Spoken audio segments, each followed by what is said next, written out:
Praise the Lord. നമ്മുടെ ആത്മാക്കളുടെ ഇടയനും അധ്യക്ഷനുമായ യേശുക്രിസ്തുവിൻ്റെ നാമം വാഴ്ത്തപ്പെടുമാറാകട്ടെ. പുതിയൊരു ദിനം ദാനമായി നൽകിയ കർത്താവിനെല്ലാ മഹത്വവും അർപ്പിച്ചുകൊണ്ട് ഇന്നത്തെ ചിന്തയ്ക്കായി യെശയ്യാവ് 11 അധ്യായം 1 വാക്യം വായിക്കുവാൻ ആഗ്രഹിക്കുന്നു. എന്നാൽ ഇശായിയുടെ കുറ്റിയിൽ നിന്നൊരു മുള പൊട്ടി പുറപ്പെടും, അവൻ്റെ വേരുകളിൽ നിന്നുള്ള ഒരു കൊമ്പ് ഫലം കായ്ക്കും. പ്രിയപ്പെട്ടവരെ, നമ്മുടെ കർത്താവായ യേശുക്രിസ്തുവിൻ്റെ ഇഹലോകത്തേക്കുള്ള 1 വരവ്, മിശിഹായുടെ 1 വരവിനെ സംബന്ധിച്ച ഒരു വസ്തുതയാണ് പ്രവചനമാണ് നാം ഇപ്പോൾ വായിച്ചു കേട്ടത്. എന്നാൽ ഇശായിയുടെ കുറ്റിയിൽ നിന്ന് ഒരു മുള പുറപ്പെടും. ഇശായി എന്ന് പറയുമ്പോൾ നാം ലൂക്കോസിൻ്റെ പുസ്തകത്തിൽ വായിക്കുന്നുണ്ട്, യോസേഫും ദാവീദിൻ്റെ ഗൃഹത്തിലും കുലത്തിലും ഉള്ളവൻ. അപ്രകാരമുള്ള ആ ഒരു വസ്തുതയും നമുക്ക് വളരെ വ്യക്തമാണ്. ഇനി ഇശായിയുടെ കുറ്റിയിൽ നിന്ന് ഒരു മുള പൊട്ടിപ്പുറപ്പെടും. പ്രിയരെ, കുറ്റി എന്ന് പറയുമ്പോൾ നമുക്കറിയാം മരക്കുറ്റിയുണ്ട്. അങ്ങനത്തെ ചെടികളുടെയൊക്കെ വളർച്ച കുറഞ്ഞു പോകുമ്പോൾ കുറ്റിയായിട്ട് നിൽക്കാറുണ്ട്. അതിന് യാതൊരു പ്രയോജനവും കാണാറില്ല. ഇപ്പോൾ നാം നോക്കുകയാണെങ്കിൽ ഇങ്ങനെ മരക്കുറ്റിയൊക്കെ എടുത്ത് പെയിൻ്റൊക്കെ അടിച്ച് ആ നിലയിൽ അതിന് ഭംഗി വരുത്തി അത് ചില കാഴ്ചവസ്തുവായി മാറുന്ന കാഴ്ചയൊക്കെ നാം കാണാറുണ്ട്. ഇനി ഈ കുറ്റി എന്നുള്ളത് പ്രയോജനമില്ലാത്ത ഒന്നാണ്.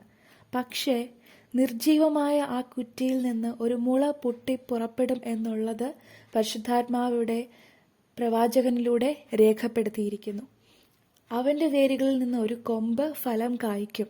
അതായത് ആ വേരുകളിൽ നിന്ന്, അതായത് ഇശായിയുടെ കുടുംബത്തിൽ നിന്ന് ദാവീദിൻ്റെ മകനായി യേശുക്രിസ്തു എന്നുള്ള ഒരു കൊമ്പ് വന്ന് ഫലം കായ്ക്കും എന്നുള്ളത് നാം കാണുന്നു. ആ കൊമ്പ് നമ്മുടെ കർത്താവായ യേശുക്രിസ്തുവാണ്. താൻ ഫലം കായ്ക്കും. ഏതൊക്കെ നിലയിലാണ് താൻ ഫലം കായ്ക്കുന്നത് എന്നുള്ള ഒരു 7 വസ്തുതകൾ നമ്മുടെ പ്രായോഗിക ക്രിസ്തീയ ജീവിതത്തിൽ ഉടനീളം നമുക്ക് പ്രാവർത്തികമാക്കാൻ സാധ്യമാക്കുന്ന നിലയിൽ 2 മുതൽ 5 വരെയുള്ള വാക്യങ്ങളിൽ 7 വസ്തുതകൾ പരിശുദ്ധാത്മാവ് പ്രവാചകനിലൂടെ രേഖപ്പെടുത്തിയിരിക്കുന്നു. അതൊക്കെ നമ്മുടെ കർത്താവായ യേശുക്രിസ്തുവിൻ്റെ ജീവിതത്തിൽ വ്യക്തമായി സ്പഷ്ടമായി തെളിഞ്ഞു കാണുവാൻ സാധിച്ച ഒന്നും ആണ്. ഇന്ന് നമുക്ക് ആ 7 വസ്തുതകൾ എന്തൊക്കെയാണ് എന്നുള്ളത് ചിന്തിക്കുവാൻ കർത്താവ് നമ്മെ സഹായിക്കുമാറാകട്ടെ. 2 വാക്യത്തിൽ കാണുന്നു, അവൻ്റെ മേൽ യഹോവയുടെ ആത്മാവ് ആവസിക്കും. യഹോവയുടെ ആത്മാവ് ആവസിക്കും എന്നുള്ളത് ദൈവിക സാന്നിധ്യം, ആ ദൈവിക അതോറിറ്റിയെ കാണിക്കുന്നു, അല്ലേ? ദൈവിക സാന്നിധ്യം നമ്മുടെ ഓരോരുത്തരുടെയും മേലുണ്ട്. നാം ഓരോരുത്തരും ഒരു കുറ്റിയായിരുന്നല്ലേ?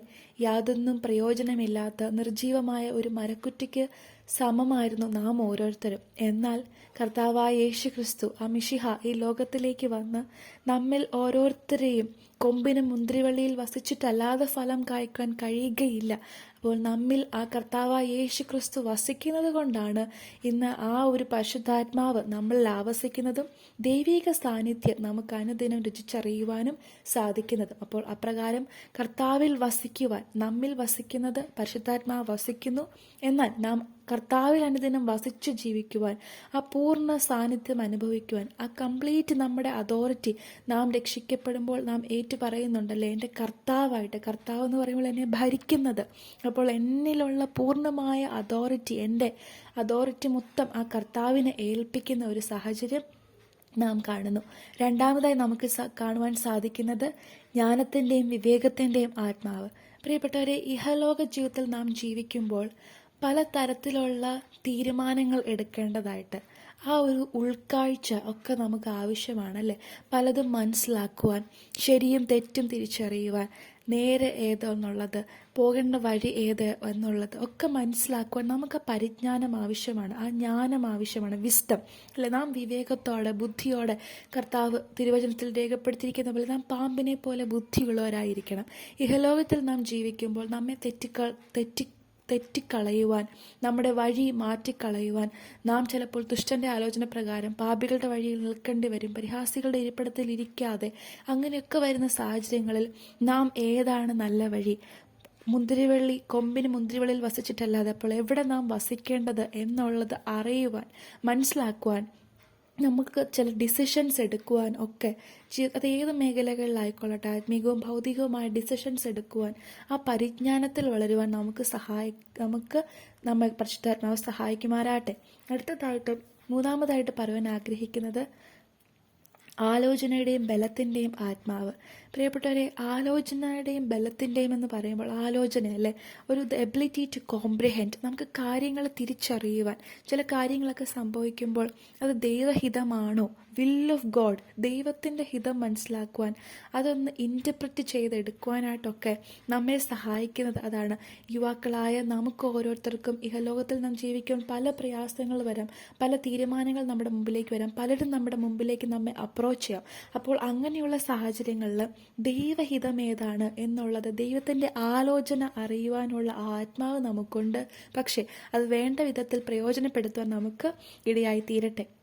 നാലാമതായി പരിജ്ഞാനത്തിൻ്റെയും യഹോവ ഭക്തിയുടെയും ആത്മാവ്.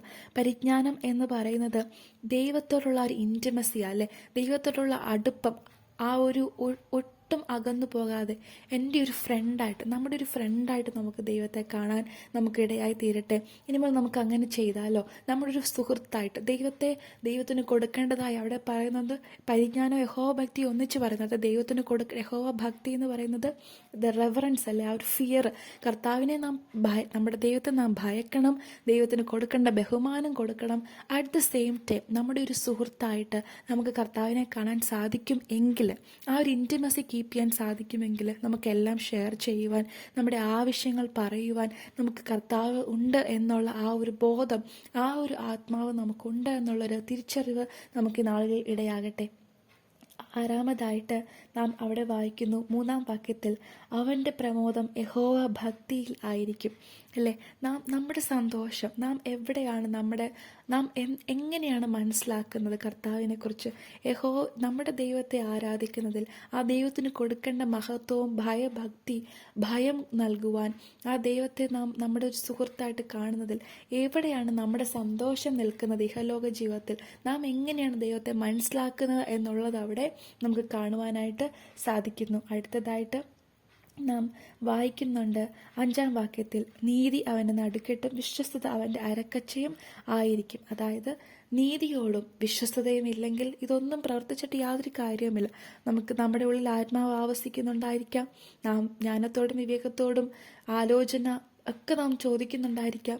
നമ്മുടെ സുഹൃത്തായി ഭക്തിയോടെ ഭയത്തോടെ നമ്മുടെ പ്രമോദം ദൈവത്തിലായിരിക്കാം.